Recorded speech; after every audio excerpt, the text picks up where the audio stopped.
Good evening, everybody. This is Gardening Warrior, and it's actually 2 o'clock in the morning, so good day, whatever day or time you're watching. This is actually the second time I've recorded this. This is going to be our spicy shrimp dip balls, and so this is actually 1 brick, 8 ounces of softened cream cheese, half a cup of well-drained, squeezed dry, thawed and chopped spinach, half a cup of small, already cooked, deveined,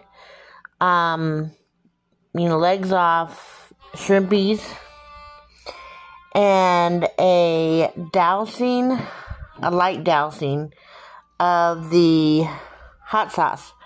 Now, it's still a little not hot enough, so we're going to add just a little more. Just do a little bit at a time, because you can add more, but you can't take it out. And now we are going to mix it up and mash it up with this here fork. And no, it's not been chewed on or had a mouth on it. It's just been used to move this around. So I save a lot of these little plastic things. This is something I think my kids got sushi in. And so it's going to make it really pretty to put these little balls in here. It needs a little bit more salt and pepper, so I'm going to do that. And then we're going to put it in here. I know I cannot be the only person in the world that hates plastic wrap. So, that's as good as I could get it. And that's really just so we can get it out of the container. But it's going to be nice and solid by the time we do that, because it's going to stay in the fridge overnight. You just want it to be nice and soft. Put it in the little containers. And then you put it in the fridge, and it gets nice and sturdy, and there you have your little shrimp cheese balls. Alright, so it's been a while since I made these, and I remembered that I stuck them back in the refrigerator to get a little more sturdy for about 30 minutes before I tried to roll them into a ball. And trust me, you're going to want to do that. Otherwise, you're going to have quite a mess on your hands. Literally, all over your hands. But it's already done now. So, we're going to cover this with the plastic wrap. Stick it in the fridge and let it get solid overnight. And then we'll try them in the morning.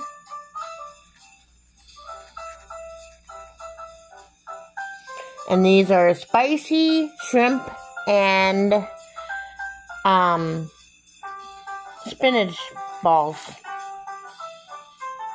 I'll show you in a little bit. It'll be, in a few hours for me, but just a few seconds for you, how we're going to eat these. Hello everybody, this is Gardening Warrior, and this is going to be the first in a series of holiday food making. We are trying out some new recipes, and for brunch, appetizers, sides, main dishes, and we're going to bring you along. So, here's what I've got so far. I have got the base for the spinach, mushroom, shrimp, and lasagna rolls. And then I've got the base for the beef and lasagna rolls.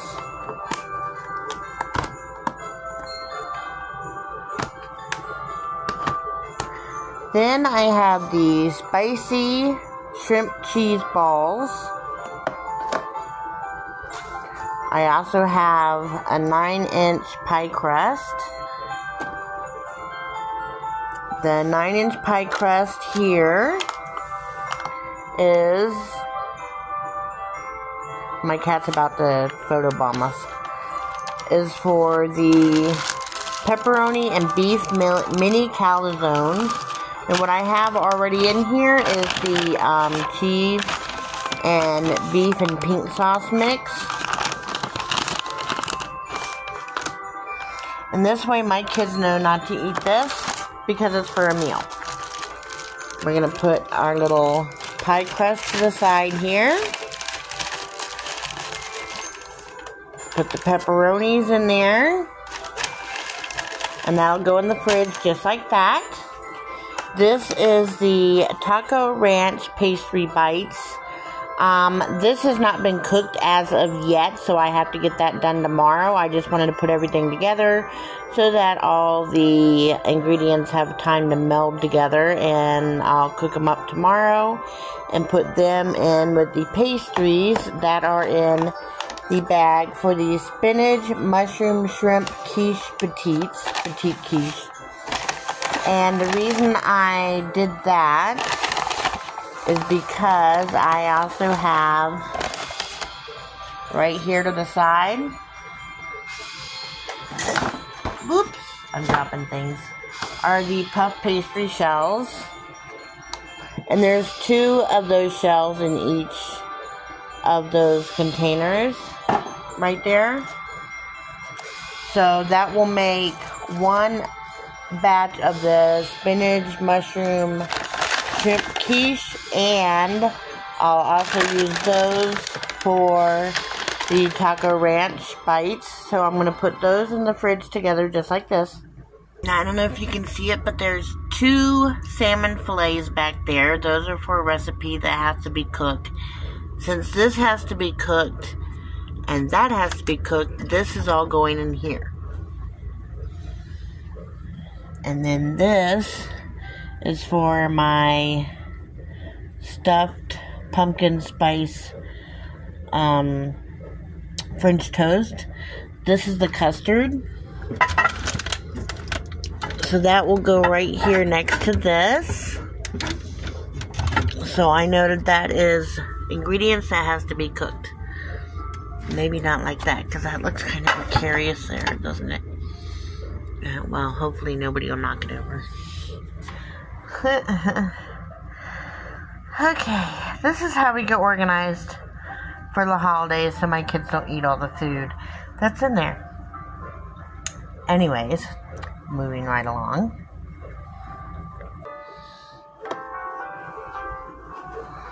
Alright.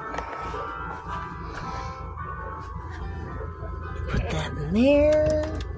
This is our pink sauce for each of our lasagna rolls. And there's the salmon back there. I'm going to go ahead and pull this up here so it doesn't get broken. Alright, so this is all our holiday food right here that needs to be prepared.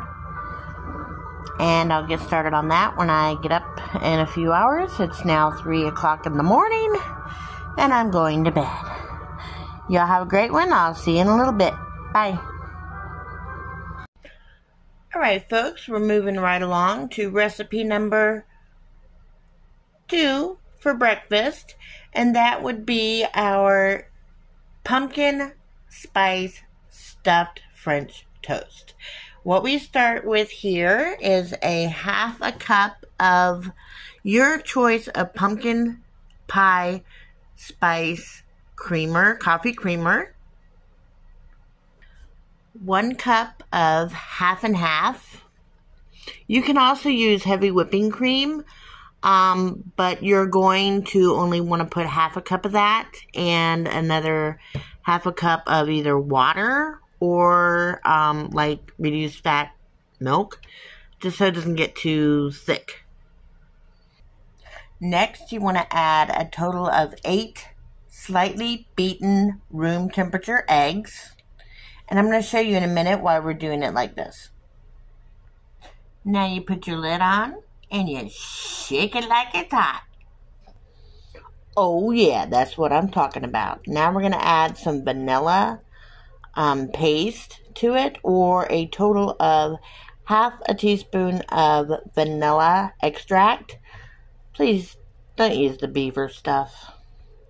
My girls like theirs a little sweeter, so we're going to put some of the sugar-free caramel syrup in there. Just about maybe 1/2 teaspoon. You don't want it to be too thick.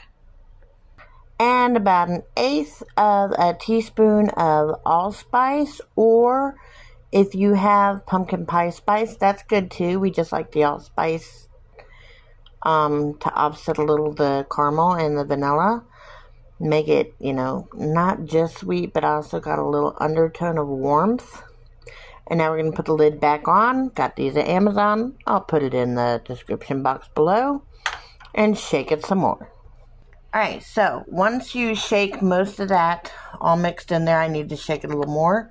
You're actually going to put this back in your fridge. And you're going to let it sit overnight.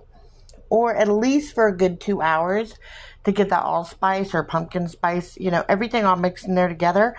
Also, you want to give it a chance to turn into like a custard.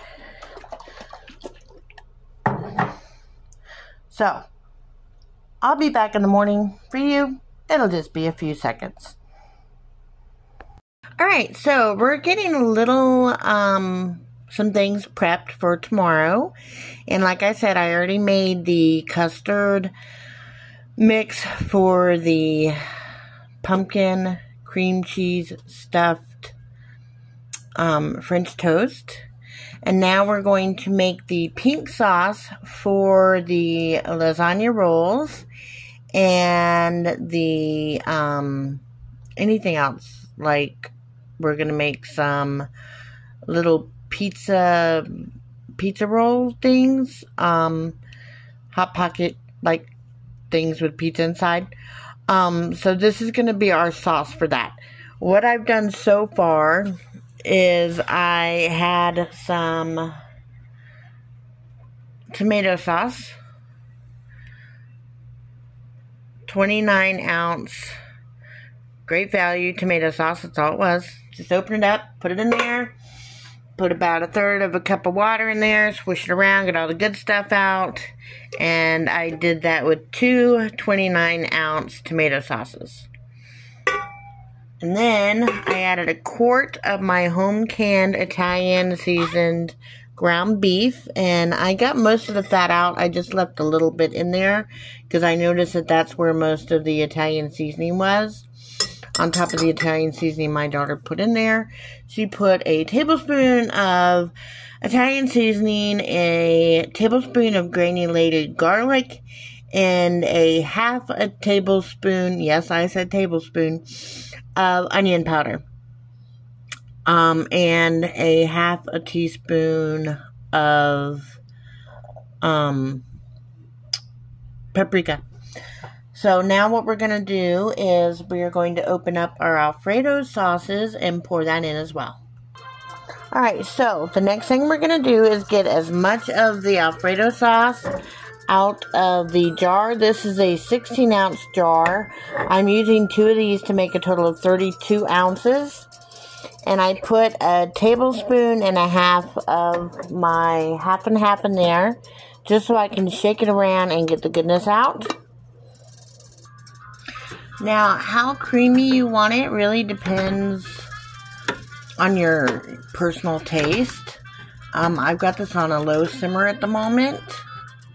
It has not come up to a boil. We do not want it to boil because we have cream in there. We have cream and we have the Alfredo sauce.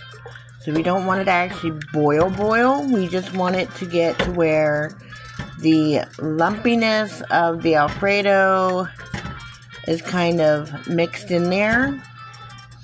And once that happens and it's as creamy as you want it, then we are going to turn the heat off. Because remember, we are not cooking this tonight. I just want all the flavors to be able to meld together. Another thing you want to watch for is the, because I did put a 10-ounce can of the tomato paste. You want to make sure the tomato paste is completely incorporated and smooth, as well as the Alfredo sauce and the cream.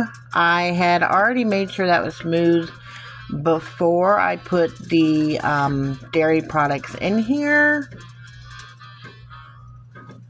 So that's why you couldn't really tell, and my kids are being kind of loud, so I didn't record that part. But the full instructions and the full Ingredients will be down in the directions or the description box below. And I think this is pretty much good. Alright, so we're going to turn this off, let it cool down, and put it in the fridge so that all those lovely flavors can blend together and be ready for tomorrow. You don't have to do that. I'm just doing that because it's 9:30 at night and I don't feel like doing all the cooking tonight. I'm going to do some of it tomorrow. I just wanted to get the parts I can get done, actually done.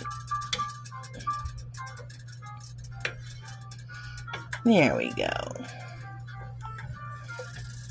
And if you want more meat in it, that's fine. Do that. I'll probably put more meat in it tomorrow, but I have not cooked up my ground beef for my tacos or anything else, so I'll be doing that tomorrow and adding more meat into the sauce. And depending on how it looks, I might add one more can of tomato paste just to thicken it up a little. But that depends on how it looks after I put the cheese blend in as to how thick it gets. Right now it's really too liquidy. I just want it to stay that way overnight so that everything has a chance to blend really good in there. Alright, I'll be back